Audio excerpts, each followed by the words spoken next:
Our story starts with our boy, who became a total goat in knife skills. After deciding to drop out of high school, he dedicated 20 years of his life to becoming the finest swordsman in the country. One day, while working in the kitchen, a staff member points out his alarm. Our boy checks it and realizes he must have accidentally set it to vibrate. Seeing the notification, he briefly wonders if it's from that game he deleted earlier, but assumes his phone is just acting up. At that moment, another staff member interrupts to inform him that a guest has arrived. Not in the mood to deal with anyone, our boy instructs them to say he went to buy milk. But the guest, a dude who looks like a crypto scam salesman, walks straight into the kitchen. Without wasting any time, the guy asks if our boy is willing to work for him and casually offers a 300 million advance payment. Unfazed, our boy slices a fish so cleanly it looks like paper and says, "The kitchen should be clean. I won't tolerate dirt here." Then he tells the guy to get out. The crypto bro, clearly not used to rejection, gets mad and yells, "A sword saint like you shouldn't be wasting your skills cutting fish in a place like this. Come work for me." But our boy, being the absolute Chad he is, grabs a kitchen knife. The sight of it is enough to scare the crypto bro and his guards. As they run for their lives, the crypto bro yells, "I'm not giving up," before bolting out of the kitchen. Later, while taking a break, a staff member jokes, "If that were me, I'd have taken the offer immediately. Why'd you turn it down?" But our boy says, "All I've ever done is slice fish heads with a knife. I don't know the first thing about being a thug." The staff member grins, "But you could use your reputation as a sword master to intimidate people without even lifting a finger. No harm done. You'd make a fortune and buy yourself a house." Our boy shakes his head. "Even if someone offered me billions, I'd still say no." The staff member then nods at the notifications on his phone and teases, "What's this? Got a girlfriend?" Our boy, proudly rocking his V card plus premium, replies, "Nah, it's just a game." As the conversation ends, the boss calls for the cleaning guy, who leaves first. Left alone,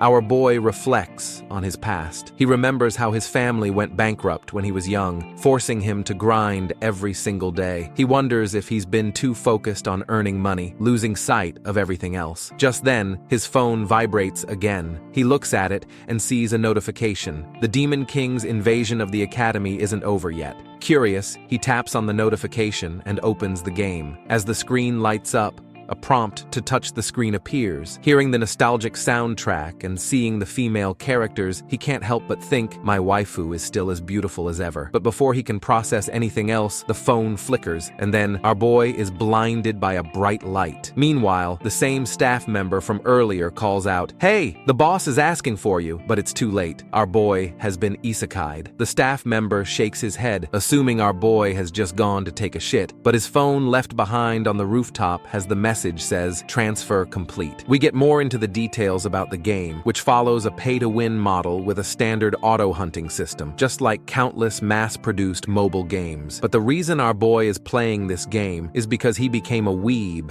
after seeing the female characters. Like a true weeb, he spent all his money on it. But despite spending everything, he ended up as a background character. His name is Kang Jiyama. While walking, he accidentally bumps into a blue-haired woman and notices something strange. The setting of Divine Protection resembles Korea. Names, locations, and geography are only slightly altered, with a few minor character variations. Thanks to this, Kang adapts quickly. A whole year passes, and now he's living as a teenager, unsure whether this is real or just part of the game. For him, it's a life he can't fully enjoy, much like his previous one. One day, he comes back from school, and his parents show him the acceptance letter from the academy. They praise him and tell him to pack everything. Meanwhile, our boy feels that his modest dream of living a normal life has been shattered once again. He had tried to avoid the ceremony several times, but couldn't. Looking at the family photo, he wonders how the Kang he possessed managed to get accepted into such a prestigious school. He explains that last year, Kang manifested divine powers, took the entrance exam immediately, and passed. Before he possessed Kang, the boy had already unlocked divine powers and passed the exam. Our boy thinks maybe this guy is a genius. He explains that divine powers are special abilities, similar to skills in a game, but not everyone possesses them. These powers typically manifest through genetics, and based on whether one has divine power, society is divided into 3 classes: the privileged, the commoners, and the poor. The academy where Kang was admitted was originally founded to preserve the power of the elite. Though established under the pretense of hero cultivation, in reality, it's only for upper-class families. However, recently, a system known as special admission was introduced for non-hero families. The character our boy possesses was admitted as one of these special students. He also understands that heroes are essential because of the threat posed by the Demon King. But despite all this, he knows this isn't reality. It's just a training ground preparing students for war. Our boy says divine power, and a status window appears, still unfamiliar to him. He sees the divine power he's unlocked and notices a skill called painlessness, which has a 12-hour cooldown. He sees it as nonsense. His attention shifts to the divine power granted to him upon possessing Kang, the blessing of the sword god, with an activation time of infinity. Our boy never saw this blessing in the game before. The power allows him to slash anything, but the activation condition is that his sword must be exactly 30 centimeters in length and less than 5 centimeters in width, which just so happens to be his trusty Sashimi knife. Back to square one, our boy wonders if he packed everything and realizes he forgot his equipment. He knows even the lowest grade E-rank equipment costs tens of millions, while average C-rank equipment costs hundreds of millions. A and S-rank items must be treasures in themselves. He understands that the tuition alone is exorbitant, and he doesn't want to end up like an average American college student drowning in debt. So, he decides to head to the nearest Walmart to purchase a weapon. He remembers his first master's words, "A true master never blames their equipment." The next day, dressed in his uniform and entering the academy, the instructor says, "Why do you have regular kitchen knives from Walmart?" He thinks our boy is playing a prank on him and decides to lecture him, saying that how can he use a kitchen knife as a weapon in the class placement test? But our boy simply replies that it's his weapon and that he's a special admission student from a modest family. He explains that the tuition alone was already a huge burden on his parents, so he couldn't justify adding the cost of an expensive weapon. The instructor sees the color of his name tag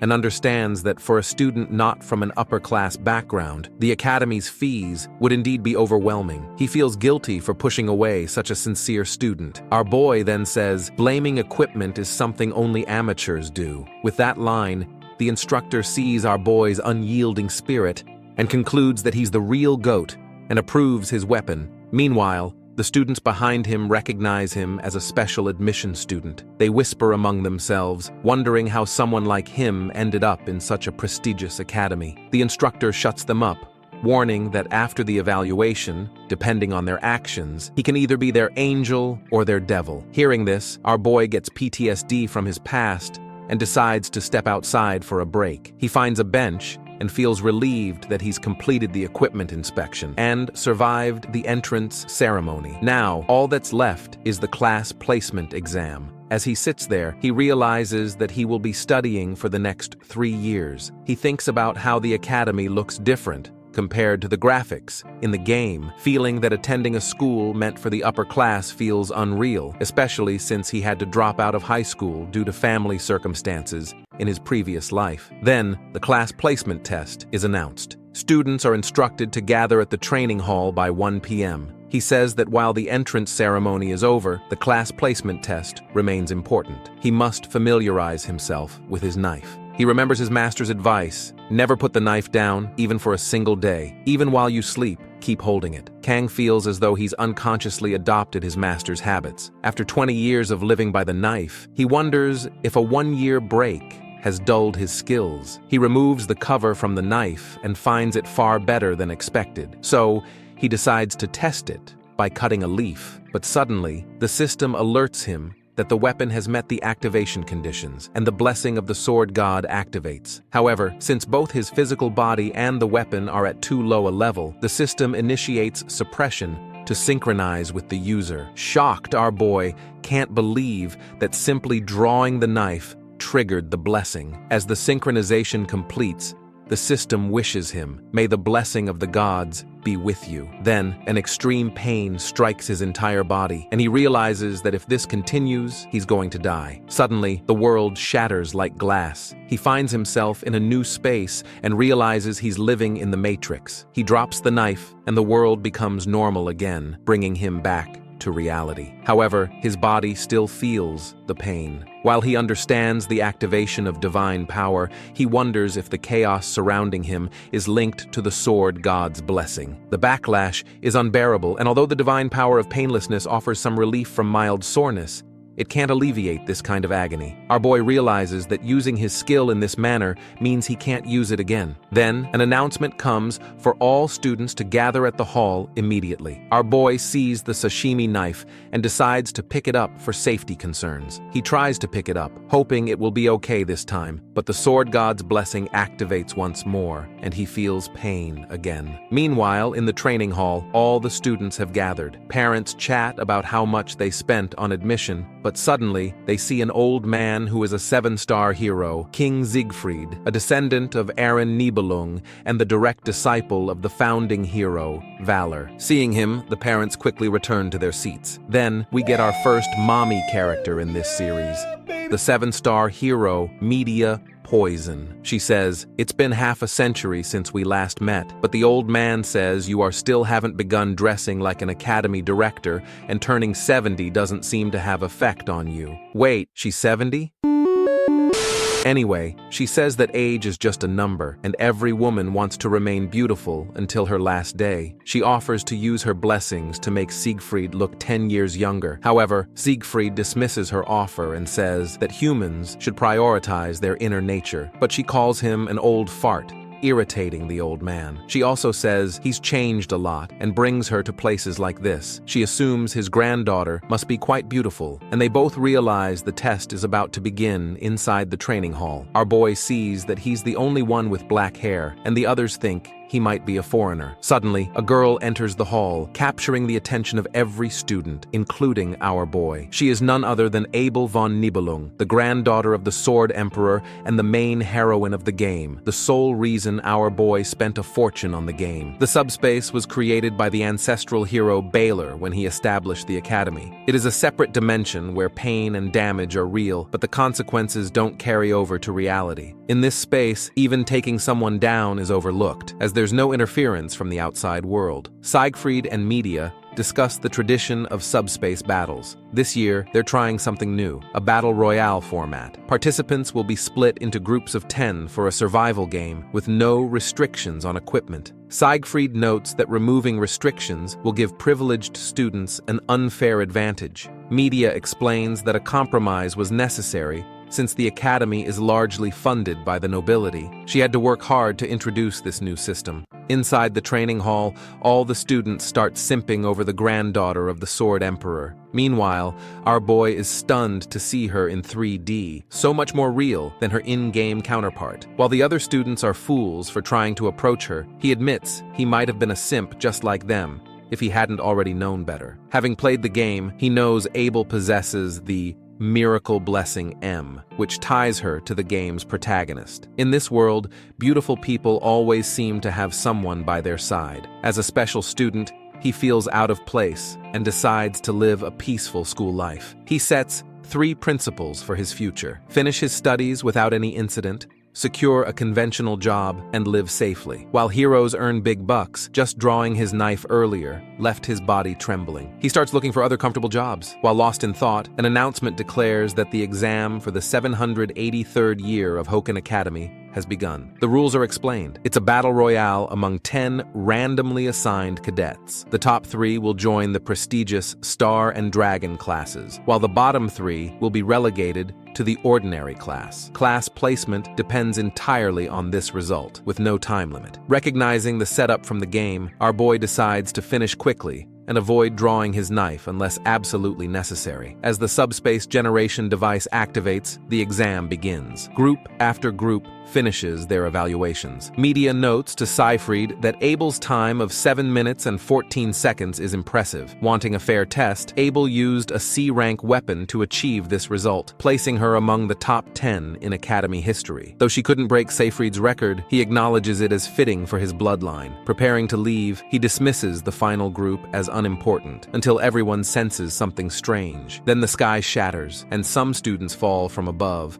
along with our boy's sashimi knife. Media quickly calls for medical staff to assist the fallen students, but our boy lies on the ground, peacefully asleep. Flashback to earlier in the event. The twins of malevolence are bullying weaker students, beating them down for 30 minutes. Our boy remains unnoticed because they see him as too weak to bother with. After finishing with the others, the twins target a lone girl. One twin, licking blood from his gloves, decides to finish her off. Unable to stay silent, our boy screams at them, questioning their cruelty and calling them psychopaths. This draws their attention. Spotting his special student tag, they mock him as a lowlife. One twin approaches, threatening to rip out his tongue. Panicking, our boy scrambles for options. He considers using the blessing of painlessness, but knows 30 seconds of numbness won't save him. Then he notices his bag and draws his knife, despite the agony it causes. Seeing this, the twins laugh. One sneers, asking if he's mocking them, while the terrified girl watches in silence. The twin launches himself into the air, ready to strike. With no other choice, our boy activates the blessing of painlessness, hoping it will numb the pain. The blessing of the sword god activates. The twin mocks the small, pathetic knife, but Kang knows this is a person, not a fish. He recalls asking his master if a sashimi knife could ever cut a person. His master had replied that such things only happen in movies, but then Kang remembers the skill's effect. It will cut if you slash. With a precise swing, Kang slices the twin's arm clean off midair. The system flashes a notification. May the blessing of the gods be with you. In his previous life, Kang recalls asking his boss why gangsters use sashimi knives. His boss, irritated by the question, throws the knife at him and clarifies that he should refer to him as master, not boss. Curious, our boy presses on, explaining his fascination. Kang explained his reasoning. A wide chef's knife causes the skin to contract, making it hard to withdraw, while a sashimi knife, being narrow, allows for multiple stabs and easy retraction. However, sashimi knives are primarily used for slicing fish, and wondered why they couldn't be used the same way on people. Exasperated, his master explained, fish lie flat. If they were standing, you wouldn't even be able to slice bread in one go. Our boy is disappointed because in manga, it always looks like a clean slice every time. He assumes his boss simply lacks the skill, but his master smacks the shit out of him, tells him to call him master, and makes it clear that even if the god of knives appeared, it wouldn't work that way. Back in the subspace, our boy manages to slice the bully's arm clean off in one strike. Everyone, including the bully, is in shock. The bully screams in pain, cries for help, and tries to run, begging his brother to save him. But Kang, showing no mercy, delivers a clean strike that severs his head. The older twin sees this horror and screams, calms himself, because in void space, his brother isn't truly dead. He picks up his brother's weapon, amplifying his defense and jumping power,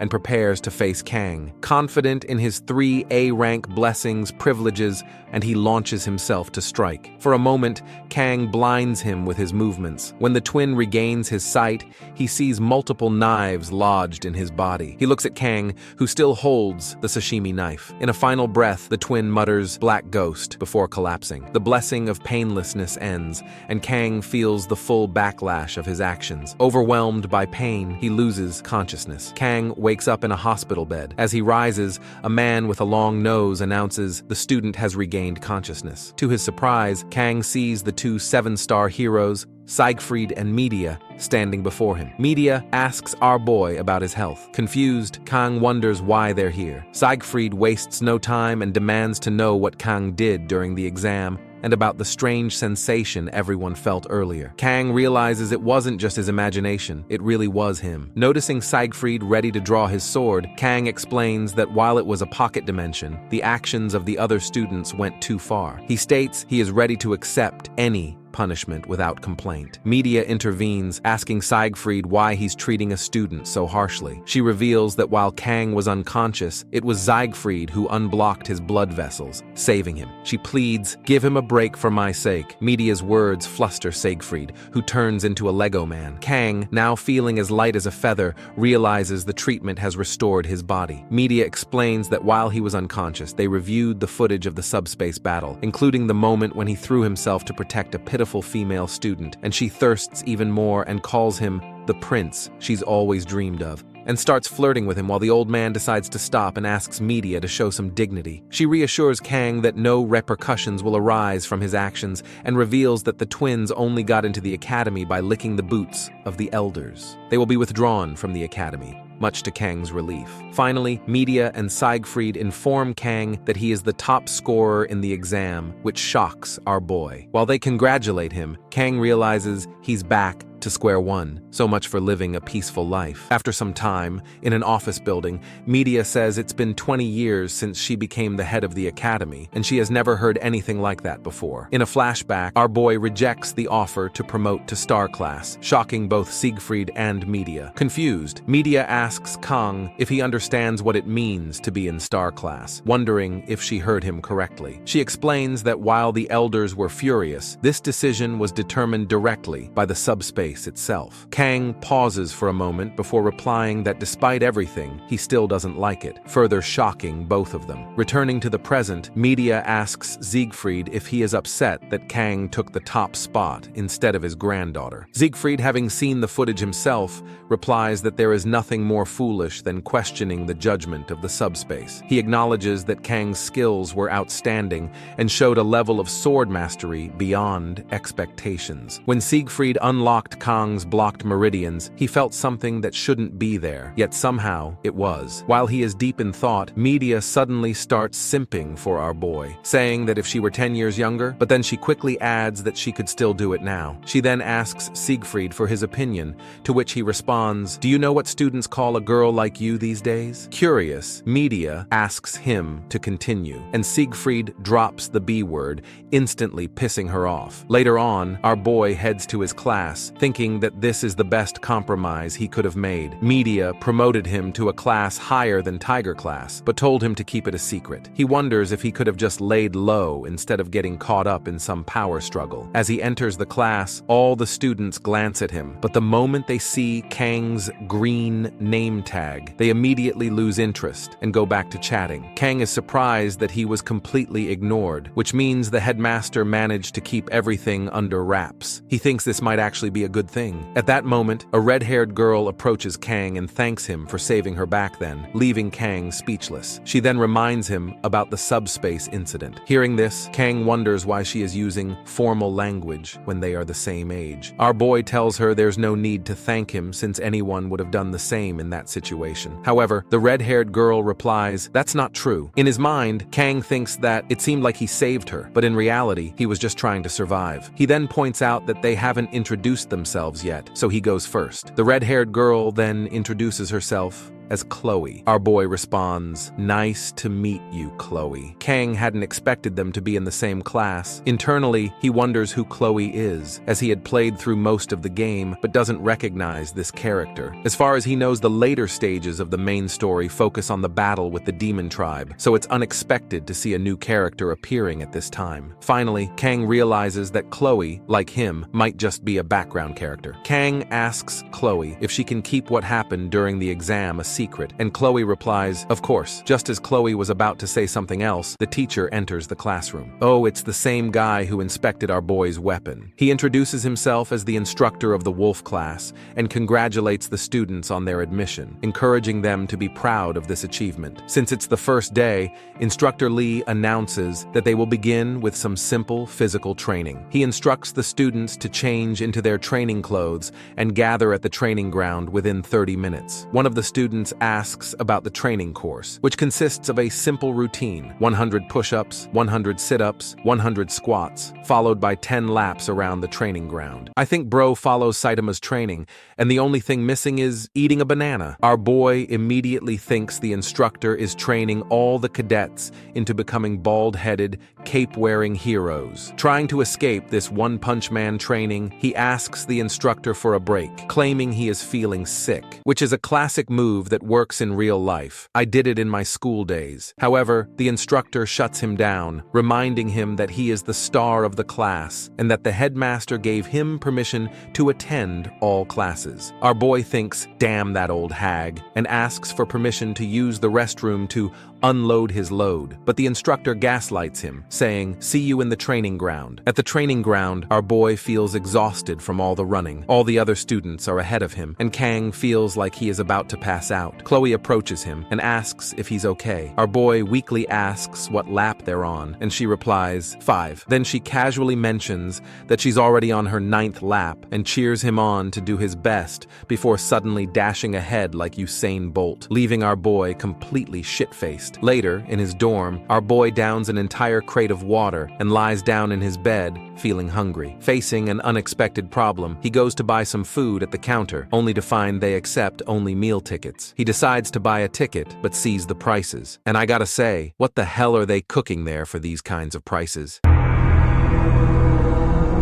He finishes his last drop of water, curses the insane prices, and decides to sleep instead of worrying about his hunger. He calls himself an idiot for not accepting money from his parents earlier. Then, a blessing window pops up, showing his physical stats have increased to 12. He thinks it's not a waste of time, as he's now rocking that sleeper build with a lot more muscle. He wonders if the blessing of the sword god has cleared his blood vessels. At this rate, Kang thinks it's almost like an evolution. However, the blessing of the sword god still hasn't fully expanded, and if he keeps improving step by step, he might be able to handle a short sword soon. Looking at the Sashimi sword, our boy recalls being terrified of holding a sword during the entrance ceremony. Now, if he's not holding one, his hands itch, probably because of the blessing. He feels proud of himself. Suddenly, Kang hears a knock on his door. He asks who it is, and upon opening it, he's surprised to see Chloe standing there. She asks if she's disturbing his rest. Our boy replies that he was just lying down and asks what's up. Chloe explains that she hasn't seen him in the campus cafeteria all week and was worried he might not be feeling well. He tells her that he usually doesn't eat food made by others, though in his mind, he admits he's starving and would eat anything made by others. Chloe invites him to dinner, and without hesitation, he agrees. He's relieved that he doesn't need to starve or go dumpster diving. Later, in Chloe's dorm, she thanks him for cooking so quickly. She only boiled fish and never expected food to taste like this. Kang checks the fridge and finds it filled with fish. He asks Chloe if she really likes fish, to which she replies that she does, as she's from a seaside area. As he starts to cook, the only problem is the blessing of the sword god. Our boy asks Chloe if she has a longer knife. She pulls out a katana, which makes him use the blessing, and he finishes the dish in just 21 seconds. Chloe is impressed by Kang's skills, while our boy thinks to himself that it felt like a masterpiece. Chloe asks how he cooks so well, and Kang replies that he used to work part-time at a Japanese restaurant. This is the first time Chloe's heard of part-time jobs. She looks confused, and Kang asks if she doesn't know about part-time work. Chloe apologizes, but Kang tells her there's no need to. In his mind, he reflects on the disparity in their backgrounds. Anyway, Kang says he's glad she enjoyed the meal. Chloe then tells him that since he made the meal, she'll take care of the dishes. Kang thanks her and says he'll leave the dishes to her. He then goes to look at the moon, feeling full and satisfied. However, he notices that Chloe has gotten water all over her uniform. Observing her, he wonders if she's ever washed dishes. Then, a diary falls from Chloe's desk. Inside, he sees it's written that someone helped her during the class placement test, and she feels she must repay him. Kang thinks it's cute, but when he turns the next page, he sees the entire pages filled with "I love him." Our boy freezes, but before he can close the book, Chloe sees him holding it. We get a flashback of Chloe's past. Her family trains assassins from a young age, and she was trained to be a cold-blooded killer. She enrolled in the academy to stay out of sight and remain hidden, until she met Kang, who stood up for her. She remembers him using his sword skills to save her. During her childhood, she had secretly hidden a fairy tale about a princess trapped in a castle and a prince's love. Now, seeing Kang, she blushes, thinking this is love. And that's how an yandere is born. Back at the dorm, Chloe stares at Kang with a yandere look. Our boy thinks he's done for. He says the dinner was good and tries to leave, but Chloe asks if he saw what was written in the diary. Our boy says she really studies hard, and Chloe pulls out her katana, shocking him. He doesn't understand what's going on. Looking out the window, he realizes they're on the 4th floor, and if he jumps, he'll become a pancake. The only exit is behind Chloe, and he's trapped. Chloe starts to move closer with her yandere aura. Our boy notices she's unconscious, and seems to have a rough idea about such things. Seeing her dead pupils, he's sure Chloe is a yandere, with her fierce, energetic attitude being a split personality. Her yandere side is already overwhelming. He thinks opening the diary triggered this personality change, and considers it dangerous, as Chloe will probably chase him until he dies. With only 9 seconds left on his painlessness skill, he notices the sashimi knife, but realizes it's too far away. Chloe gets ready to strike, so he grabs a box cutter, activating the blessing of the sword god. He faces her head on and says her hair needs a trim, making a slash. After a while, Chloe wakes up in her bed with her hair trimmed, wondering where Kang went. She recalls that he was looking out the window while she was doing the dishes. She remembers sneaking a glance at him, and then realizes her katana is missing. Fortunately, she spots it beside her bed and feels a sense of relief. Chloe notes that she tends to lose consciousness when handling a katana. She starts feeling embarrassed, her face flushing red as she wonders if she did something strange while unconscious. Spotting the box cutter on the floor, she questions what it's doing there. Upon further reflection, Chloe notices that her hair is shorter and considers that the box cutter may have been used to cut it. Finally, she notices that Kang has tidied up, and when she sees her cut hair in the bin, she feels a bit yandere. She writes, "I love you," in her diary, before she forgets. The scene shifts outside, where our boy spits out rainbow and feels glad he finished before the blessing ended. But he throws up everything he ate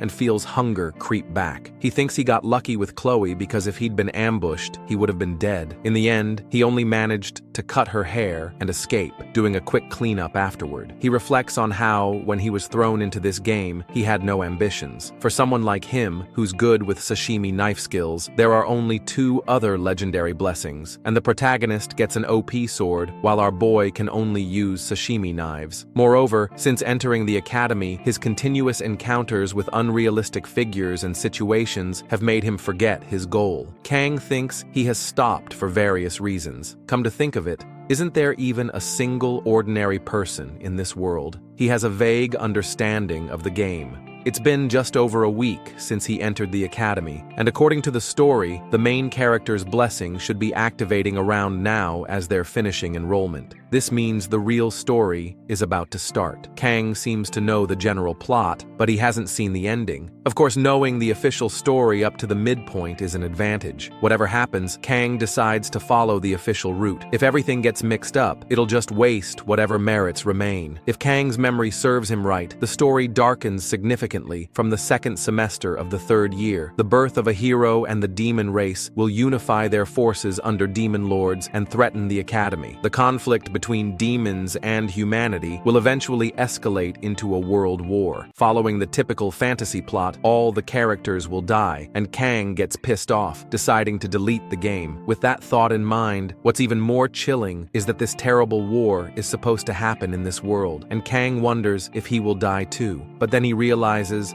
there are still nearly 3 years left, so now he needs a more realistic goal than ever. Kang decides to get stronger, and if the mass-produced game narratives have a happy ending, the world will likely be saved by the protagonist. However, Kang needs power to protect himself. He can't live with the fate of potentially dying at any moment due to the war. Therefore, Kang should train himself to survive without drawing too much attention. If he stands out, there's a chance he'll be forced to fight the demon army, something he intends to avoid. Additionally, Kang needs to be cautious about using the blessing of painlessness, as the burden on his body is too great. Then, a status window opens up, showing that his performance is impressive, but it also contains a lot of new information. Physical rank, mental rank, weapon rank. The numbers appear to represent levels and ranks, but this detailed info is something Kang doesn't fully understand. As he clicks on it, a notification pops up. Access denied. Kang brushes it off, thinking it's not important right now. He realizes that he needs a new weapon, though. He can't rely solely on the blessing of painlessness for 30 seconds indefinitely. He also needs to train with swords that don't meet the conditions for the sword god's blessing. Fortunately, next month there will be a practical combat training session replacing the midterm exams, and the reward is a B-class weapon. If Kang can handle it, it will be enough for graduation. While thinking about that, Abel approaches from behind and tells Kang that it's her spot. Our boy is shocked to see her, but shifts aside. He can't believe he's seeing his waifu in real life and blanks out. Kang thinks that it's her spot, but aren't the benches public property? He considers that if he gets involved with the heroine, the main story will definitely become complicated. He then sees her in close-up and thinks, damn, she's pretty. Abel says the stars are beautiful tonight, but we all know our boy says something even more beautiful just now. She asks if his weapon is also a sword. Kang asks Abel how she knows that, and she replies that her grandfather told her. She also heard that sword masters have a different look in their eyes. Kang blushes, meeting her gaze, and Abel asks if he wants to try holding her sword. Kang replies that the sword doesn't feel heavy at all, but he's surprised to see Abel sulking. Kang thinks that Abel is difficult to get used to, and wonders if this is really the Abel he knows. Then Abel asks if Kang knows her. Kang wonders if Abel suspects him and responds, more or less. However, Abel shakes her head. I don't know you. In his mind, our boy questions what Abel's point is. She continues, saying, it's rather weird for you to know my name while I don't know yours. Kang asks if he really needs to introduce himself to someone he just met. Abel replies, one can never be too sure. You could be a spy for the Demon King, infiltrating the academy as a student for all I know. She also suggests there's no good reason for Kang to be out alone this late at night. Both of them exchange serious looks, and Kang thinks this is going nowhere. Our boy asks Abel why she's out here. Abel responds, isn't it obvious? I'm here to exercise and train. Kang tells her that he's been exercising too. Abel asks him what kind of exercise, and with a straight face, our boy replies, breathing. Abel thinks it's weird, but as Kang looks at her hands, he notices the marks of intense training. Seeing Kang's gaze, Abel quickly hides her hands, but our boy tells her that she's very diligent. Abel responds, of course I am, explaining that she needs to be perfect all the time to uphold her bloodline's reputation. She then admits that this is the first time she's ever lost, but instead of frustration, she felt relieved and wanted to know the person who defeated her. She wanted to find out who they were so she could crush them next time. Our boy is stunned to hear this and asks if she really has to go that far. Abel firmly replies, it's a matter of pride. She goes on to explain that she kept asking her grandfather for details, but he told her that the top student wasn't even in her class. To make matters worse, the top student had the nerve to skip the oath ceremony. After calming down, Abel reflects, I'm sharing all of this with someone I don't even know. Kang asks Abel why she's telling him all this. Abel simply responds, because you're weak. She further explains that the motto of her family is to be firm with the strong and merciful to the weak. Abel adds that all her classmates are exceptional at what they do, so she doesn't have any friends. Hearing this, Kang thinks this must be why the main character is so distant. Abel then tells Kang that she's going to turn in for the night. Hearing this, Kang says his goodbye. Abel sits quietly for a moment before asking, are you really not going to tell me your name? Our boy simply replies, no. The scene shifts to Kang's classroom, where he sits alone, reflecting on how his life at the academy is much calmer than he had anticipated. Chloe has already blended into the class, making friends with ease, while Kang is busy avoiding eye contact and trying not to run into her. Whenever their gazes meet, Chloe's new friends glare at him with icy looks, but our boy couldn't care less about them. He's not the only unique one in the Tiger class, though. Despite being in the same class, most students are reluctant to interact with each other, as if holding on to a sense of entitlement. Thinking about it, Kang notes that it's actually a good thing not to be in the upper class, especially since this is the season when the Star and Dragon classes start forming political factions. Even back when he played this game, those students always felt like clowns. Just the thought of being in that class now makes Kang dizzy. But at least he's eating well, and that's what matters. He wonders what he should eat today. We see that media gave Kang a card for daily use, a perk for being the top student. She also apologized for the delay, explaining that it's actually a faculty member's card. Eating 3 times a day, Kang felt pure bliss. Now, he's just living life as Kang, fulfilling his duties as a student faithfully without significantly impacting the main scenario. He resolves to spend the next 3 years like this. If he can manage that, he believes he can achieve the future he's imagined. The scene then shifts to the next classroom, where the teacher gives a history lesson about the hero who defeated the Demon King's right-hand man and emerged victorious. However, he injured his arm and could no longer participate in battle. The war had no clear victor, but fortunately, the humans and demons reached a truce, leading to the establishment of the academy to nurture future generations. The teacher continues, explaining that the first human-demon war led to the signing of the non-aggression treaty between the two parties, ushering in an era of peace that has lasted for the past 700 years. Hearing this, students begin chatting about whether there will be a war in their their generation. Meanwhile, Kang thinks to himself that he's the only one aware that the first crack in this so-called peace is not far off. It's unnatural for everyone to be so accustomed to this serenity. As much as he'd like to warn media, he is uncertain of the future. Although she does not hide her desire to leave her position as dean as soon as possible, she was the first person in the story to sense the abnormality. She was also the first of the 7 heroes to step up and protect the students. While Kang didn't play much of the game, he did look it up and found that Media was the first hero to be taken down by the Demon King. He thinks that if only he didn't know that, then maybe things would feel normal. The teacher then informs the students that's all for today and reminds them to study hard for the exam in 2 weeks. As class ends, students rush outside together. Seeing them, Kang wonders what's happening, then realizes it must be that time. Today is the 5th of May. Kang steps outside, thinking that if his memory serves him correctly, today marks the enrollment of the world's main character, Leon, and with him, the 700 years of peace will soon end. Kang reflects on the protagonist, Leon, who is one of those overpowered main characters that gets all the girls, including the 3 main heroines. Even Leon's party members are impressive, and Kang knows that in 3 years, Leon, blessed by miracles, will be one of the first to be drafted. In reality, drafted is just a nicer way of putting it. Kang refuses to go through that again. By the way, even Valor was only able to seal the 1st Legion commander, which makes Kang wonder just how powerful the Demon King truly is. But he knows this isn't some insane story where the protagonist loses. Just then,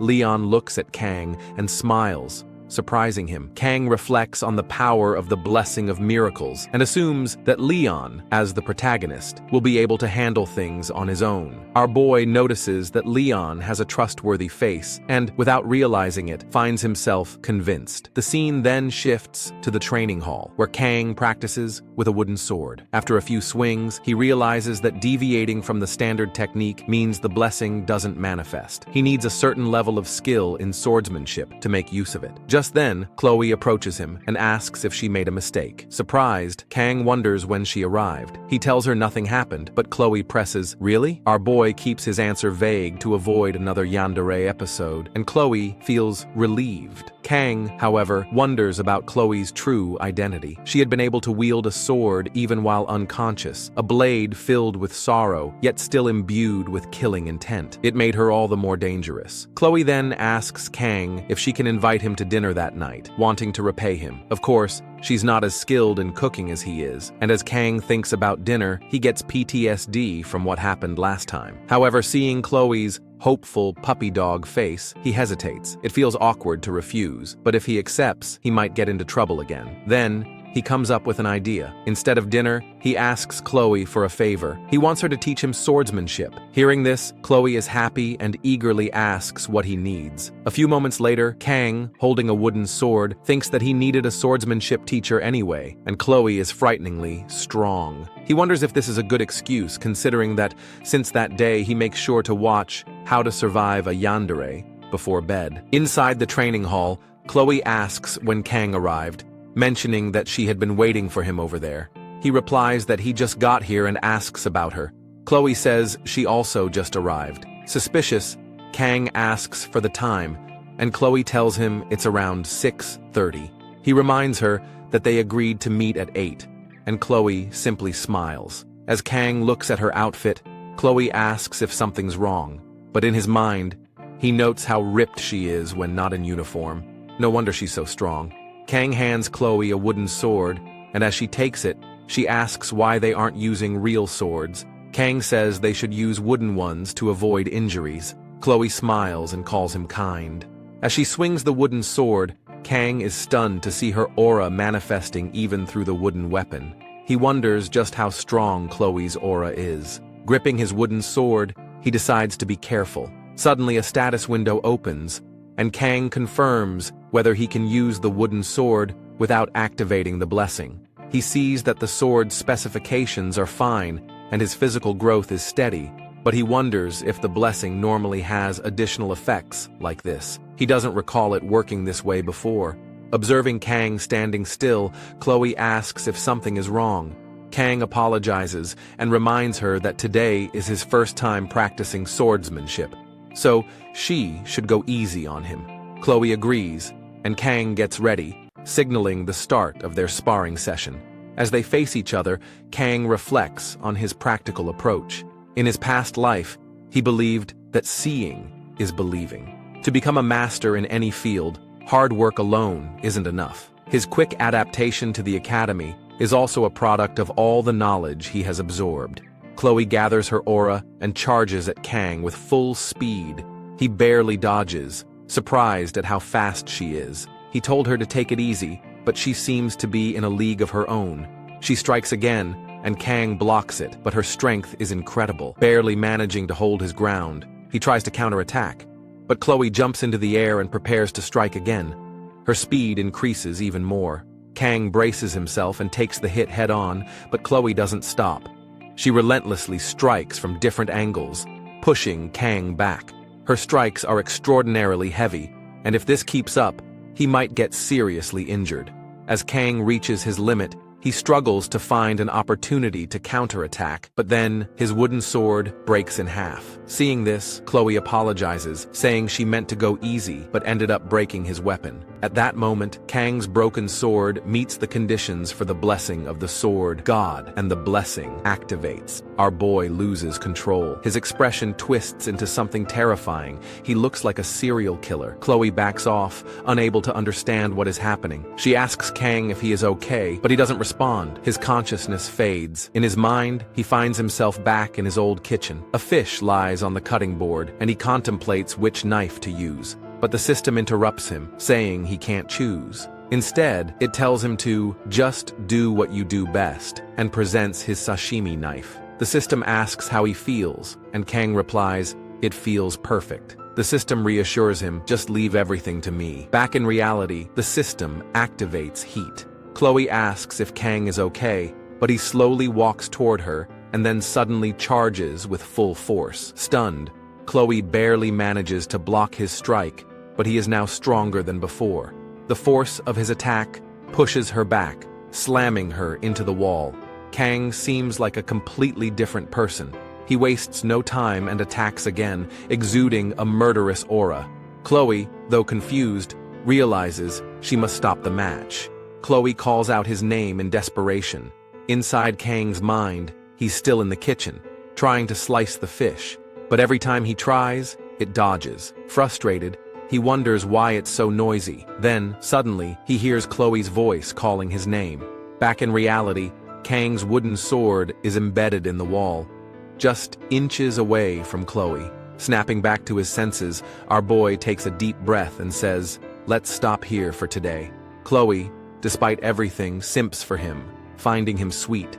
She asks if he's okay. Kang thanks her for helping with his practice and decides to head in first. Later that night, Chloe walks to her dorm, reflecting on Kang. Ever since the class assignment test, she has noticed that his skills are not just raw strength, but something eerie. It's not just his abilities, but his instincts. Even though the blessing manifested unconsciously, Chloe realizes she is no match for Kang, especially with a half-training sword. She always knew he was strong, but she never expected this. At that moment, a masked figure appears. It's her brother, Nox. He tells Chloe that she seems to be enjoying herself. Chloe's expression darkens. She asks him why he is here. Nox coldly questions her, asking if this is what she has been doing at the academy, mingling with lowly people. Chloe tells him not to refer to Kang that way. Nox scoffs, acknowledging Kang's name before warning that if she continues associating with him, the Auditor family will eliminate him. But Chloe walks past Nox, confidently stating, even if the entire Auditor family comes for him, they won't be able to handle Kang. The scene then shifts to our boy, who reflects that he needs to clarify something. The power he has been granted is not some divine blessing or favor. Rather, it seems more like a curse. To avoid relying on the blessing of the sword god, our boy sets out to find new equipment. But that power seems to mock his efforts, following him like a shadow, waiting to take control. While Kang feels no pain, he experiences a strange, debilitating sensation that seems to go on endlessly. That curse manipulates him like a marionette, bound by invisible threads. Kang surrenders completely to the voice that whispers sweet, twisted words to him. Destroy more. Chloe's scream, filled with desperation, calls out the name that our boy has come to recognize as his own. In that cry, the fragments of his world are brought back together. Our boy throws away the training sword that had clung to him like his own skin, realizing that if he doesn't detach from it now, he will lose himself forever, until Chloe pulls him back into reality. Our boy feels a mix of irritation and gratitude. The sword god's blessing isn't something he can control. It's a curse disguised as power. Kang is just an outsider cast into this world. He didn't wish for much, just to live a normal life. He believed he could handle a few incidents as they came, but now he realizes there's something within his body, something trying to consume his reason.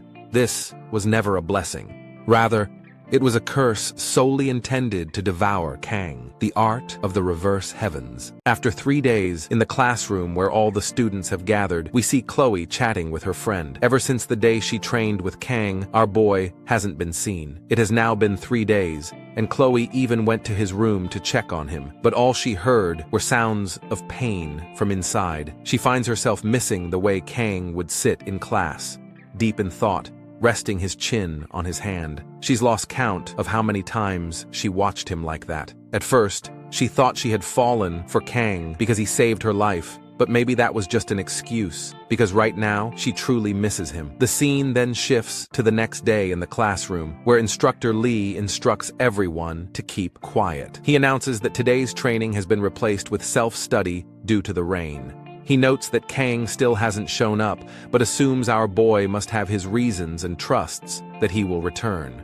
Just as he tells the students to begin their self-study, the classroom door suddenly opens. Instructor Lee turns to see who it is, and he is shocked. It's Kang. As Kang walks down the stairs to his seat, Chloe is surprised to see him too. There's something different about him. Our boy, now carrying a new aura, apologizes to Instructor Lee. Seeing the change in Kang's presence, Lee says it's fine, and tells him to take his seat. As Kang settles in, the students in the class begin to whisper among themselves, the girls murmuring that he looks even more handsome than before. The scene then shifts to after class, where Chloe approaches Kang and asks if something happened to him. Our boy simply replies that he had a severe fever over the past few days and thanks her for worrying about him. Chloe blushes upon hearing that and says she's glad to hear he's okay. But in reality, over the past few days, our boy has been suffering from the backlash of the sword god's blessing. He couldn't eat. He locked himself in his room and he prayed for the pain to stop, but it didn't. The pain was worse than anything he had ever experienced. His hair and body structure began to change rapidly. This was the penalty of using the sword god blessing. In the present, Kang notices that Chloe seems to feel guilty, likely because she was the last person he fought. Wanting to ease her mind, he invites her to dinner. Chloe is surprised, but quickly says, "Of course," but then Kang adds that he wants to eat her cooking. Chloe happily agrees and says she'll cook whatever he wants. She then asks what he'd like to eat. Kang replies that he hasn't had fish in a while and recalls that the last time he had fish was at Chloe's dorm, but he couldn't eat it because it was too expensive. At that moment, Kang senses something behind him. He turns to see what he was sensing, and it turns out to be Chloe's brother, Nox. Chloe is shocked to see him. Seeing her reaction, Kang asks if she knows him, but Chloe remains silent. Our boy then walks straight toward Nox and says, "If you have something to say, then say it." He warns him not to keep glaring at him, but Nox continues to stare, his eyes filled with the same aura as Chloe's. Then, Chloe steps in and tells her brother not to come here. Hearing this, Kang realizes that Nox is Chloe's brother. He also notices that Chloe seems a bit scared of him. Nox scoffs and says that Kang doesn't seem strong. He then asks Chloe if she's sure she wants to be with someone like him, even if it means breaking the Auditor family's rules. Frustrated, Chloe replies that whether it's about the Auditor family or anything else, it's no longer her concern. Nox, unimpressed, coldly tells her that she is bound to the family and a slave to it. Meanwhile, Kang watches this scene unfold and thinks to himself, what the hell is this brother-sister K-drama? Nox then tells Chloe to leave this scammer behind and come back to the family. But Chloe, furious, shouts at him, "Do not call Kang like that." Kang sighs, noting that Chloe should lower her killing intent. He's thankful that all the students have already left for lunch. Observing the situation, Kang finally understands everything. The Auditor is an organization of shadows specializing in infiltration and assassination. They appear later in the game, and they are ridiculously strong. Now, he realizes that Chloe comes from the Auditor family. Looking at Nox, our boy recognizes the face of someone used to killing. And now, everything makes sense. The Auditor family likely eliminates anyone who threatens their order in order to maintain control. Kang then looks at Chloe, who is trembling. He realizes that all she wants is to live a normal life, but just like his own connection to the blessing of the sword god, Chloe was born into a family of killers, a place that won't allow her to live peacefully, a life where she is constantly forced to kill like a machine. It must be unbearable. Kang knows he is no hero. He may not be able to save the world, but even so, he can at least change one girl's life. Stepping forward, Kang tells Chloe not to worry. He then turns to Nox and says, "Follow me. I will rip out your dirty tongue today." The scene then shifts to the staff room, where Instructor Lee is deep in thoughts. He senses something strange about Kang, noticing that his face seemed stripped of all emotion. Just then, another instructor enters and jokes that Lee's head looks even more bald today. Lee, annoyed, simply replies, "Don't mess with bald people." But before he can say anything else, he receives a call. Answering the phone, Instructor Lee is informed that a student has requested access to the subspace. Shocked, he asks for the student's identity and their opponent. He falls silent when he hears the response. The student requesting access is Kang, and his opponent is Nox. The scene shifts to a quiet room where our boy Kang sits alone. There are still 15 minutes before the subspace duel begins, and he recalls media's warning to be cautious and take care of himself. Even though subspace doesn't affect reality and no physical damage carries over, the mental toll is real. As he listens to the noise from the waiting room, Kang finds it ironic. He had been trying to lay low, yet here he was, about to fight a duel. Meanwhile, next to him, Chloe is bawling her eyes out. Kang looks at her and thinks she must be blaming herself for this. He reassures her, telling her not to worry. After all, she lent him her weapon, so everything will be fine. But Chloe, still anxious, warns Kang that her brother is strong. Our boy simply responds that he is strong as well. However, Chloe explains that Nox isn't just strong, he's a genius, possessing unparalleled talent in the history of the Auditor family. He is also a master of the dark arts. Hearing this, Kang internally cringes, wondering who comes up with such chunibyo names. Still, Kang knows there are always consequences to his actions, and somehow they always lead him to wielding a sashimi knife. Just then, an announcement calls for the duelists to enter the training arena. Kang waves Chloe goodbye, but she still feels guilty. Seeing this, he tells her, "There are many geniuses in this world, but in the end, I'll be the one to win this duel." As Kang steps into the arena, the students erupt into loud cheers, impressed that he actually showed up instead of ditching the duel. Our boy can't help but think this feels like a Roman gladiator match. Then, he spots the main cast of the game, including Abel and Leon, watching from the audience. He wonders if they don't have anything better to do because this is about to get awkward. Meanwhile, Nox is pissed that Kang is ignoring him. His irritation only grows when he sees the weapon Kang brought to the fight. He scoffs, demanding to know how Kang dares to challenge him with such a pitiful weapon. But our boy simply smirks and says, "A true master never blames his equipment." This pisses Nox off even more, and he immediately unleashes his aura. Kang takes note. Nox is wielding not one, but two S-rank weapons. On top of that, he's using one of the best blessings in the game, the Blessing of the Crow. Now, for the first time, our boy feels Nox's true killing intent. Kang acknowledges that while Nox has S-rank equipment, he is also prepared for this. The duel begins. Kang and Nox charge at each other with full force. Kang manifests the painlessness blessing, and the sword god's blessing activates. Outside the subspace, the students watching the match are stunned. They can't even see Nox and Kang's movements. The two are striking at each other at incredible speed, neither of them slowing down. Meanwhile, in the audience, Rachel comments to Abel that things are getting interesting. Abel, who had originally thought Kang was weak, is now surprised to see him fighting against an S-rank opponent.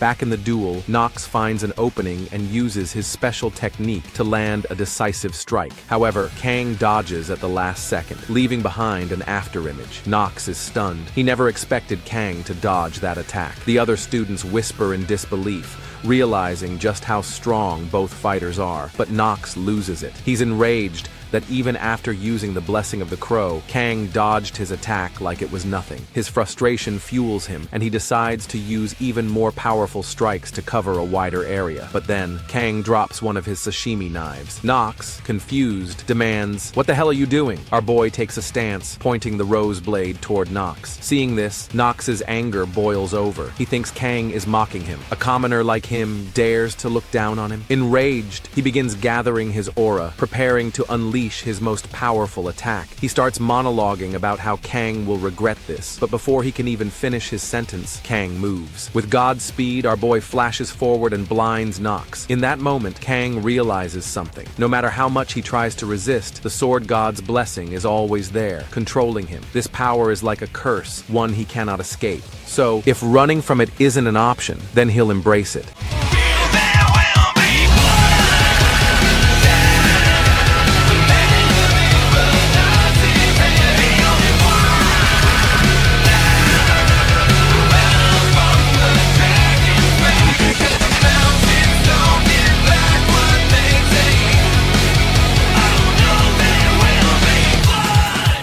The audience is dead silent. Even Leon, one of the main characters, is stunned by our boy's power. As the duel reaches its conclusion, Kang finally makes a decision. Curse or blessing, it doesn't matter anymore. He will use whatever power he has, and with that, he says goodbye to his peaceful life. The whole arena is filled with smoke as the subspace barrier has been turned off, and the students in the audience are shocked by what they have just witnessed. In the arena, Nox is defeated on his knees. Abel and Rachel can't believe what they have just seen. The announcer then declares that the duel has come to an end, and the students begin talking among themselves about the match. Kang wonders if he should have expected such a reaction, but realizes there's no turning back now. After all, our boy achieved this with just a kitchen knife, one that's used for gutting fish. But when it was a person, he starts to feel uneasy, but he feels relived that both the Mao brothers and Nox were defeated in subspace. Meanwhile, Nox, who is traumatized on the ground, remains motionless, and Kang thinks he was as strong as Chloe had described. And the announcer declares the winner Kang from Tiger Class. The duel ended in just 26 seconds. The students are stunned to see that a special admission student defeated an S rank so easily. Kang, realizing there is nothing he can do about this, decides to walk this path with no hesitation. The scene shifts to the next day inside the academy, where everyone is talking about Kang and how strong he was in the duel. Meanwhile, Abel sits alone, lost in thought, thinking about yesterday's duel. She couldn't believe what she had witnessed. Kang displayed remarkable swordsmanship,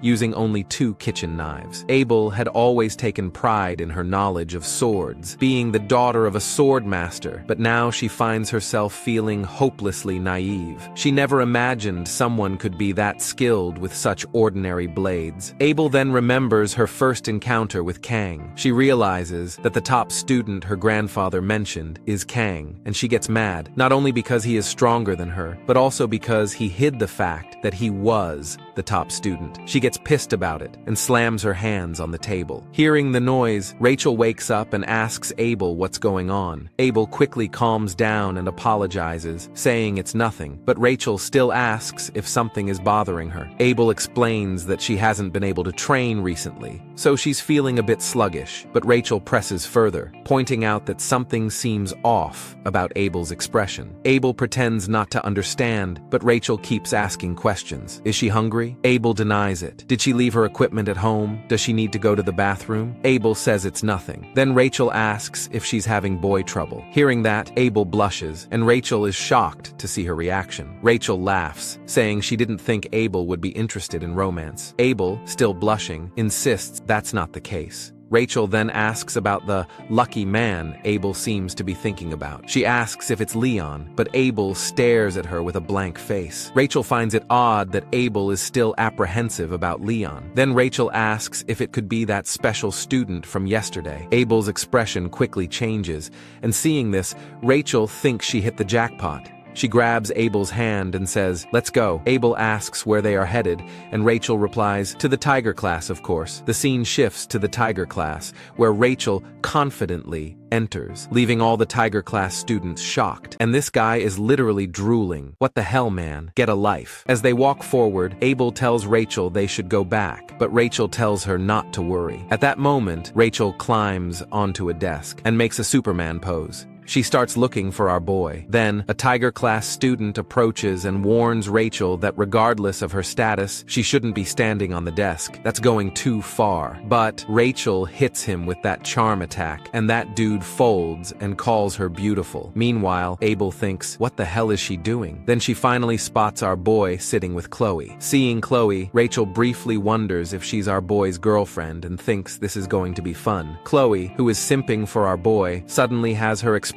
change when Rachel approaches Kang and gives a good blowjob in his ear. Seeing that both Chloe and Abel are stunned, Rachel confidently sits on top of Kang's desk, and our boy wakes up. And his eyes are blessed by the view in front of him. God bless his eyes. Rachel calls Kang's name and admits that she didn't know him before the subspace battle. In his mind, our boy is surprised to see Rachel and wonders what she's doing here. Then Rachel reaches out to touch Kang, trying to flirt with him, but before she can, Chloe stops her and goes full yandere mode. Chloe glares at Rachel and demands to know what the hell she's doing. As Chloe and Rachel face each other, Kang is shocked, realizing that this must be the danger his instincts had been warning him about. Chloe's personality has completely flipped, and as she pulls out a box cutter, she is becoming even more yandere. Kang thinks that if a fight breaks out, it will be the worst possible scenario. Then Abel steps in, trying to stop Rachel and asking her what she's trying to do, reminding her that this isn't their classroom. But Rachel smirks and asks, "What's the matter, Abel? Can I say hello?" She then walks over to Chloe, pats her on the head and says, "You shouldn't interrupt when the adults are talking, and it's not safe to play with sharp objects either." And Chloe loses it. She swings the box cutter at Rachel, but Rachel effortlessly stops the attack by grabbing Chloe's wrist. "You're slow," Rachel says. "I thought you were just a kid, but it seems you've got quite a short fuse." Abel steps forward,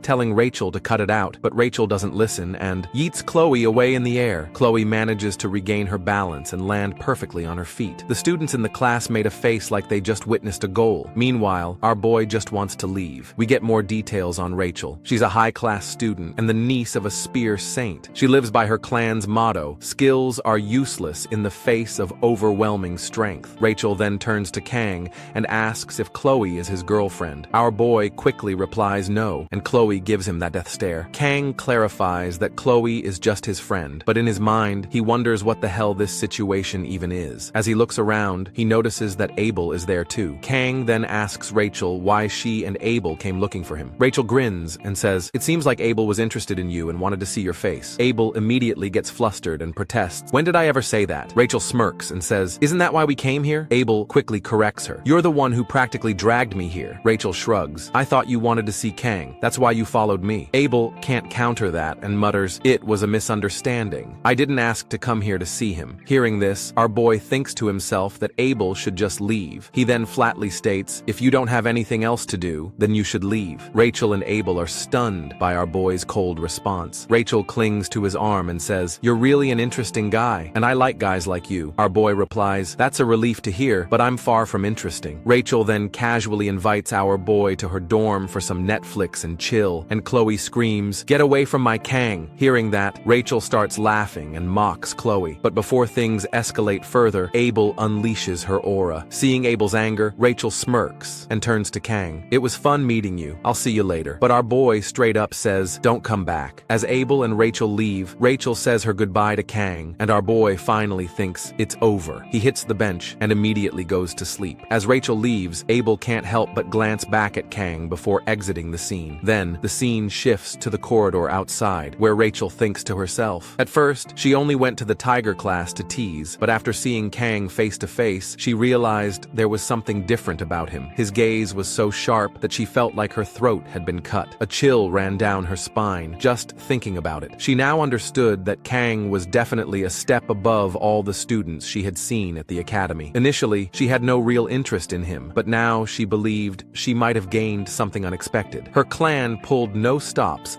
when finding outstanding warriors years as marriage partners. She thinks to herself, our boy is a precious resource. It's only natural that he's caught Abel's eye as well. Rachel then turns to Abel and casually apologizes. Abel sighs and says, you should apologize to the Tiger class students for causing that ruckus, not me. But Rachel says, it's not about that, it's about Kang. I'm not going to yield. I think Kang should prepare for child support. The scene shifts to Knox, who is in the hospital, cursing Kang. His rage is boiling over and he decides he's going to assassinate him tonight. As he storms through the hallway, he even shoves a poor patient out of the way. Knox plans to mobilize his entire clan against Kang. Once he deals with him, he'll get Chloe back. This is the perfect time to strike. He is determined to show Kang exactly what he is made of. But as he opens the door to his hospital room, he sees our boy already sitting there, casually eating an apple. Kang glances up and says, you're finally here, and Knox shits his pants seeing him. The scene shifts to the classroom where Chloe sits alone, biting her nail. Kang notices that she seems upset, but he remembers that she was the one who pulled a box cutter on Rachel. Meanwhile, Chloe wonders if Kang likes Rachel's big assets. If he likes them big, then she must kill the big ones. Suddenly, Kang calls out to Chloe, surprising her. She quickly returns to normal and asks if he needs anything. Kang asks her how Knox is doing. Chloe pauses before replying that Knox is currently in the Academy's medical ward. Kang finds it unusual for someone to get injured in the subspace. Chloe admits she hasn't visited Knox yet, so she doesn't know much, but she heard that he was admitted despite having no visible injuries. She assures Kang that Knox should be fine and that there's no need for him to worry. However, Kang wonders Knox isn't weak enough to get traumatized that easily. He hopes that Knox isn't planning to do anything stupid. Kang then pats Chloe on the head and asks for Knox's room number, making her blush. I think our boy is finally learning the art of taming a yandere. In the present, Knox nearly shits himself upon seeing Kang sitting in his hospital room. Kang asks if he can eat the apple, but Knox wonders what's the point of asking when he's already eating it. Kang looks around the room and comments that the auditores must have some good oil money to provide such a spacious room for just one person. Knox asks how Kang got into the ward, but he nearly shits himself again upon seeing Kang reach for a knife. Knox panics, wondering if Kang is here to finish what he started, but Kang calmly begins peeling the apple, and Knox is shocked. How is he peeling it so well?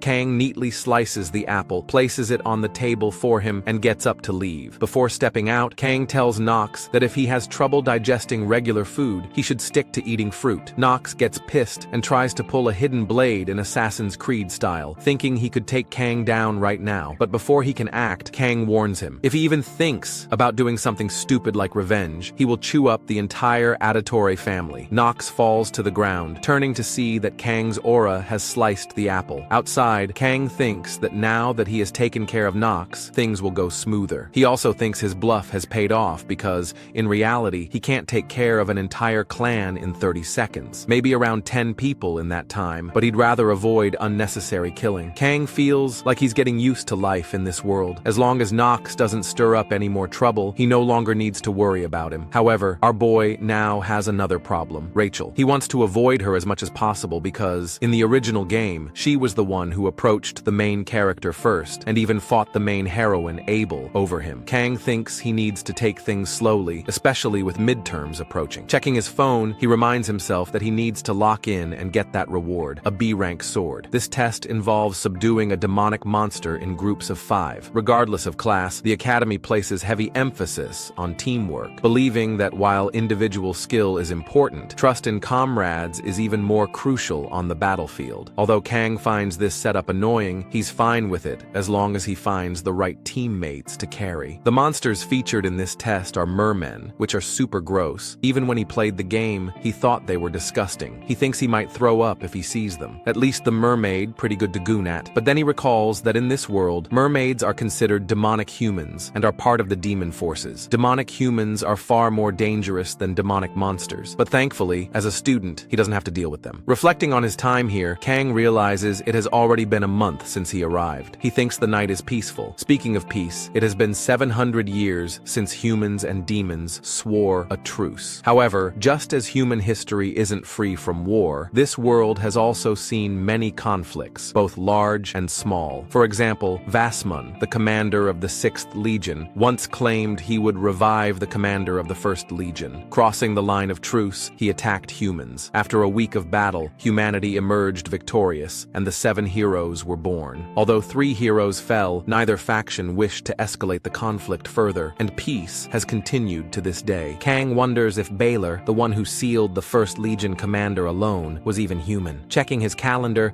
he notes that humanity has only 3 years left until the 2nd Human-Demon War, but worrying about that won't change anything. Instead, he should focus on his midterms. However, he finds it annoying. He has no friends. But then he realizes he's now the most famous student at the academy. He figures he'll get a good group and ace midterms. Cut to a week later. Our boy is still alone. Not a single person has invited him. He wonders, maybe they're scared of him because of the duel. Kang notices that Chloe is also alone. He realizes she's just like him. Approaching her, he asks if she hasn't found any cadets to partner with. Chloe tells him she's still alone. Kang asks if everything is okay and what happened to the friends she had. But Chloe simply replies that it's okay as long as she has him. Kang then asks Chloe to partner up with him, though he still needs to find 3 more people. Chloe agrees immediately. In his mind, our boy knows that Chloe's capabilities are nothing to underestimate. The goal of the test is to capture as many mermen as possible within the 1-hour time limit. Our boy only has about 30 seconds. Chloe is the perfect companion. Chloe says she's excited, and Kang notices that she looks happy. Then suddenly, Rachel comes running toward him, calling his name. She cheerfully announces that she's back to play. Our boy asks her why the hell she came again. Rachel pouts and says she literally told him. Meanwhile, Chloe enters yandere mode. Seeing this, Kang immediately tells Rachel to get the hell out. He can't humor her right now. Rachel, confused, asks why Kang is being so cold to her. Our boy tells her to stop calling him by his last name, but Rachel smirks and says she can't hear shit before flopping onto his bench. She then asks if he has a group for the test. Kang says no. Rachel immediately invites Kang to join her group. Kang asks Rachel why she chose him as her partner when she could have a huge line of students gooning for her, but Rachel says that would be no fun, while Kang, on the other hand, seems like he'd make the test fun. Kang then tells Rachel that he's already teamed up with Chloe, but Rachel informs him there are 2 spots left in her group. Kang wonders why she is doing this. She must not realize that teaming up with him could risk her grades. Looking at Chloe's expression, Kang agrees to join Rachel. Rachel then says he can't back out now. Kang asks about the other group members, and Rachel replies, "Do you know Leon, right?" Hearing that, Kang thinks, "Motherfucker."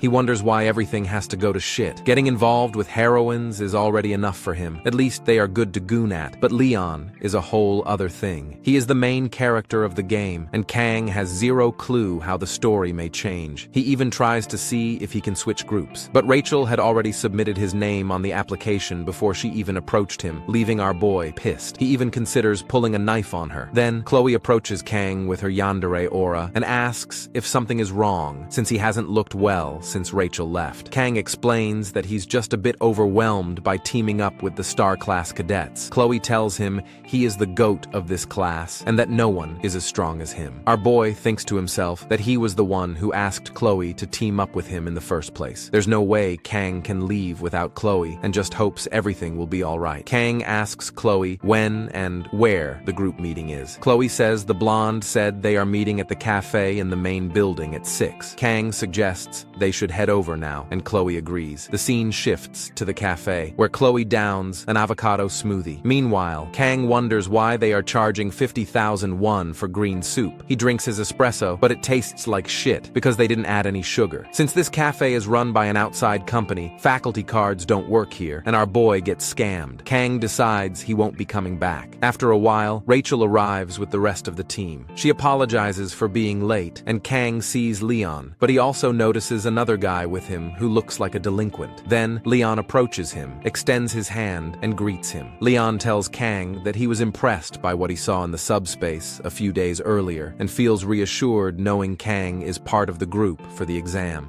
Kang thinks, This guy is acting like the perfect main character. As they sit down, Leon suggests they start with introductions, and Rachel agrees. Leon introduces himself first, saying he is the group leader and a student of the star class. He adds that he somehow ended up becoming the leader and, although he is lacking, he looks forward to working with everyone. Meanwhile, Kang wonders why his face looks so good. Rachel then mentions that since everyone already knows her, she'll pass the introductions to Batten. The orange-headed guy introduces himself as a student of the star class, specializing in speed weapons, and he likes heroes. Our boy thinks, what kind of name is that? His name reminds Kang of someone. Chloe then introduces herself, stating that she's from the Wolf class and is here thanks to Kang-kun. Hearing this, Rachel starts to smile and teases her, which pisses Chloe off. But she calms herself and politely says, it's a pleasure to meet everyone. Finally, our boy introduces himself, mentioning that he's in the same class as Chloe. After the introductions, Leon begins the presentation with a sci-fi laptop that shoots holograms. Leon explains that during lunch today, their class instructor will distribute files to the group leaders containing a map of their examination site. Leon further explains that they will be teleported to the island through a subspace gate. Though only the gate itself is subspace, the island is real, meaning students can actually be injured by the demonic beasts there. Continuing the presentation, Leon shows everyone their assigned area on the northeastern coast, where 3 groups, including theirs, will hunt the mermen on the island. However, there is a limited number of mermen available. The exam's objective is to hunt as many mermen as the limit allows. Everyone listens attentively to Leon as he ends the presentation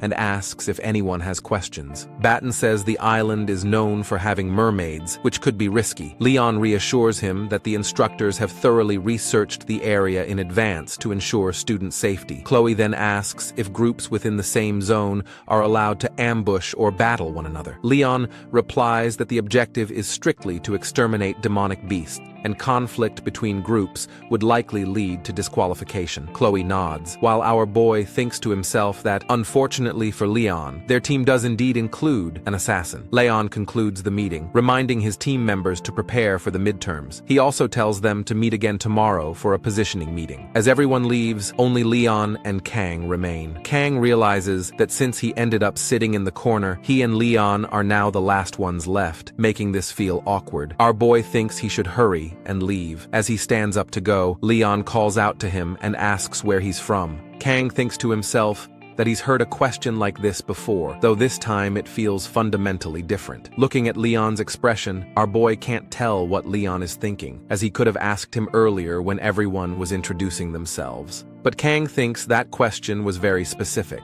Then Leon apologizes for asking such an odd question out of nowhere and tells Kang he is somehow similar to him. Kang wonders why he is asking this pointless question, because anyone can tell he is Korean. Leon then asks him to pretend he didn't hear anything and starts to leave the room, but Kang stops him and asks where Leon himself is from. Kang realizes he acted without thinking, and this situation could go wrong. Leon then responds that he's from Germany. Then he leaves the room. Kang thinks, what's wrong with him? After a while, Kang thinks maybe he was being paranoid. When Leon asked him that question, he thought Leon was from another world like him. Kang can't help but wonder. After all, there's no rule stating that only one person could enter this game setting. And with the blessing of the sword god active, Kang's senses felt strangely heightened. So, our boy decides to test it. Unsheathing his knife, he activates the blessing of the sword god and immediately hears a voice telling him that Leon's existence is indeed of this world.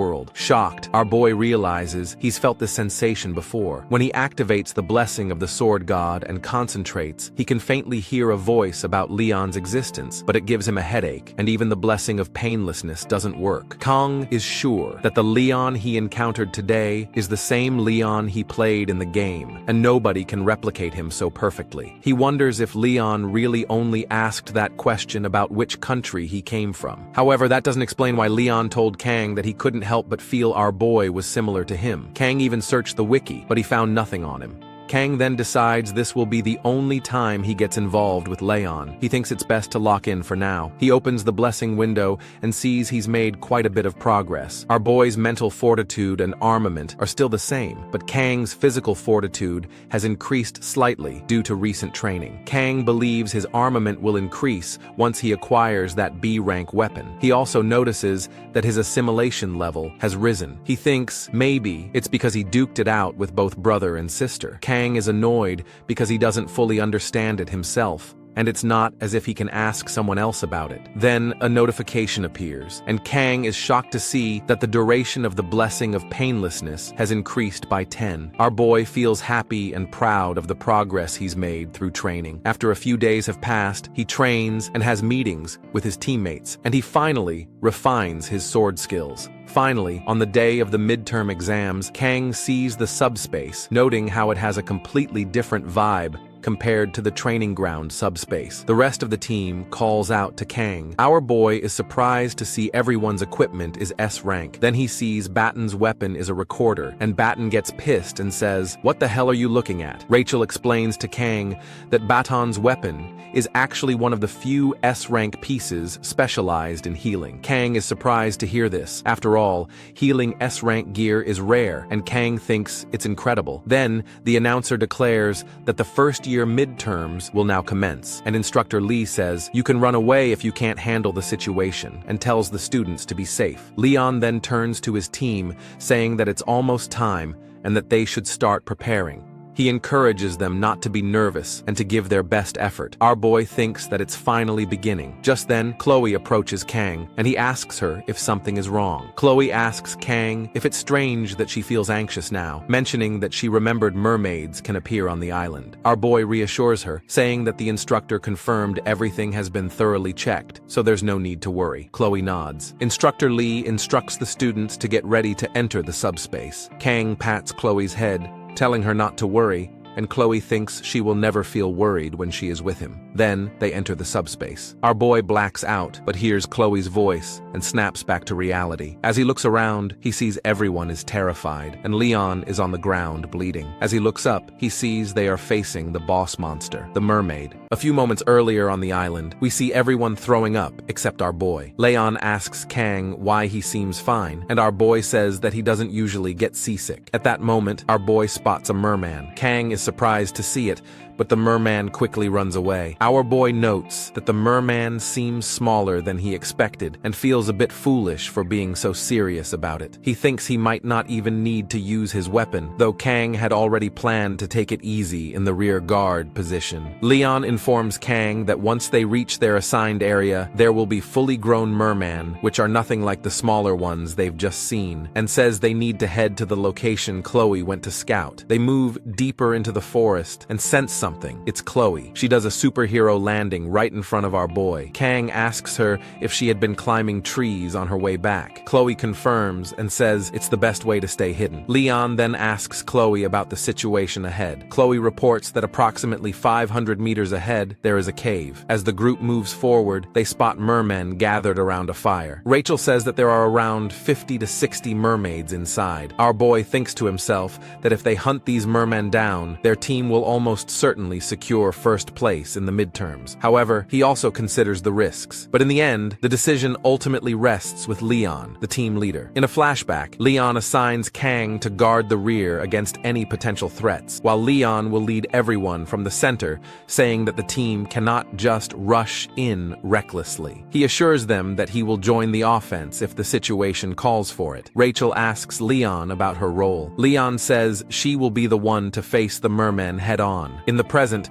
Rachel throws her spear at the cave with max speed and blows several mermen away in a single strike. Seeing the spear, the mermen get stunned. Rachel makes a Hulk pose and rains down on them, completely destroying them. Meanwhile, Batten uses his spell to buff Rachel and restore her stamina as all the remaining mermen rush toward her, and she effortlessly takes down 25 mermen on her own. Our boy is impressed seeing Rachel's strength. Chloe unsheathes her sword and activates the blessing of a cat. She takes down several mermen in an instant with a single strike and clears the remaining remaining mermen. Both Rachel and Chloe continue to take down everything in their path. As the two approach each other, Kang thinks why they aren't stopping, and remembers that the two of them didn't like each other. As Rachel and Chloe face off, a huge merman appears and attacks. However, the two of them slice the shit out of him. Rachel says that Chloe seems a little faster than before. Chloe says she was the one who took down the merman. Both of them move to opposite sides, and our boy feels relieved to see them not duking it out. Meanwhile, Leon, having taken down a few mermen, asks Kang if he was worried about those two. Our boy replies that it turns out his concern was unnecessary. Leon and his team successfully take down all 60 mermen, and Leon suggests they move on. Watching him, our boy thinks about Leon's decisiveness and leadership, noting that his existence in this place is similar to the game, but he still wonders why Leon asked him where he is from. But then suddenly, a strike hits Leon from behind, and everyone is shocked. The team turns to see the boss monster, the demon mermaid. Rachel is stunned to see the mermaid and asks why it is here. Our boy thinks everything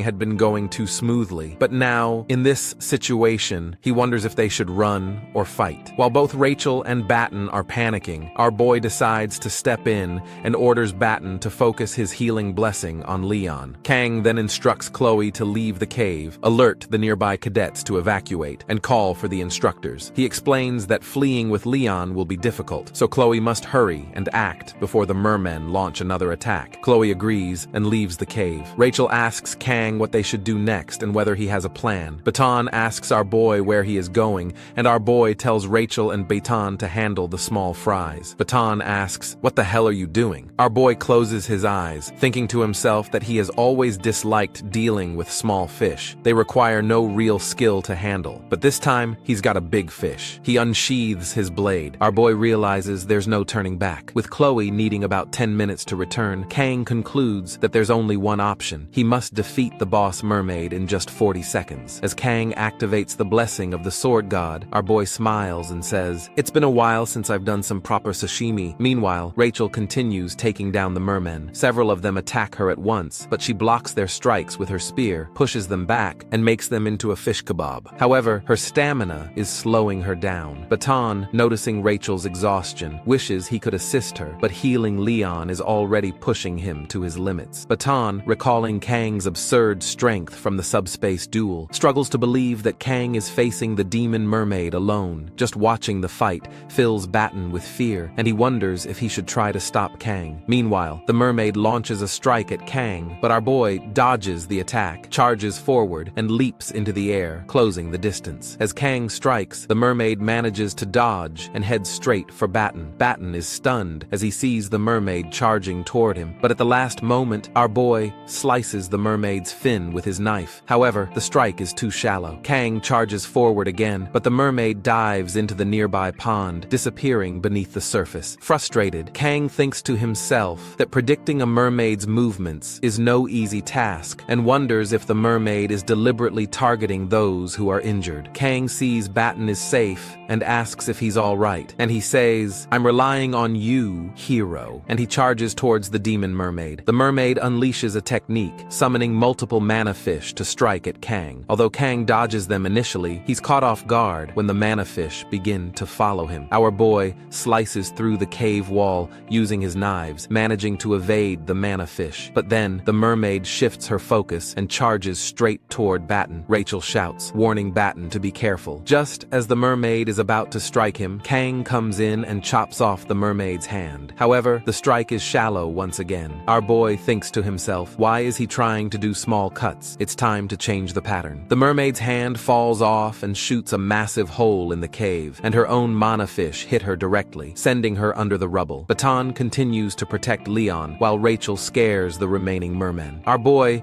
thinks to himself that he couldn't have landed a fatal blow on the mermaid earlier because he was conscious of Leon. He recalls the mermaid being crushed under the debris when the cave collapsed, but Kang believes the mermaid is probably not dead. Then, the demon mermaid blasts the rubble apart and charges toward Kang. Our boy calmly removes his coat and tells Rachel that since the mermen have been dealt with, he's leaving Batten and Leon in her care. Baton can't believe our boy is actually facing the demon mermaid head-on.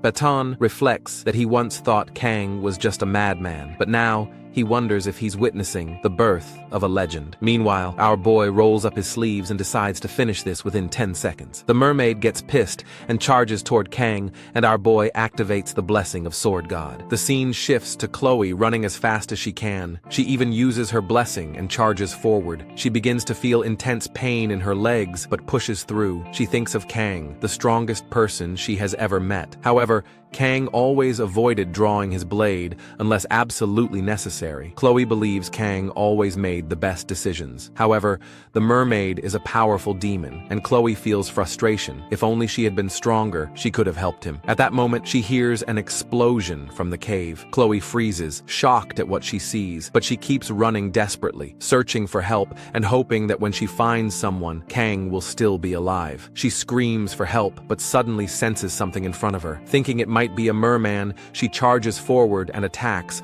but her attack gets blocked. It was Abel. Chloe feels relieved seeing her and collapses on the ground in front of Abel's team. Her team suspects an ambush, but Abel silences them, saying Chloe looks familiar. Chloe manages to say, "Please help Kang," before losing consciousness in front of Abel. The scene shifts to the cave, where Batan watches Kang's skill in awe. He thinks Kang moves like a skilled swordsman handling a live fish. Kang is overwhelming the mermaid. Batan is certain that the scene unfolding before him is something he will never forget for the rest of his life. Our boy deflects the mermaid's strikes and slices through her tail. Both Batten and Rachel are stunned. Batten thinks that even Rachel, the successor of the Spear clan and someone who grew up among the strongest warriors, has likely never witnessed anything of this caliber before. But suddenly, Rachel shouts at Batten and pushes him aside, narrowly missing the mermaid's attack. She tells him to snap back to reality, or does he have death wish? The mermaid's strike causes a massive hole in the cave wall, and Batten realizes things are getting worse. Meanwhile, our boy is absolutely locked in. The mermaid begins casting her special spell, gathering mana into her hands,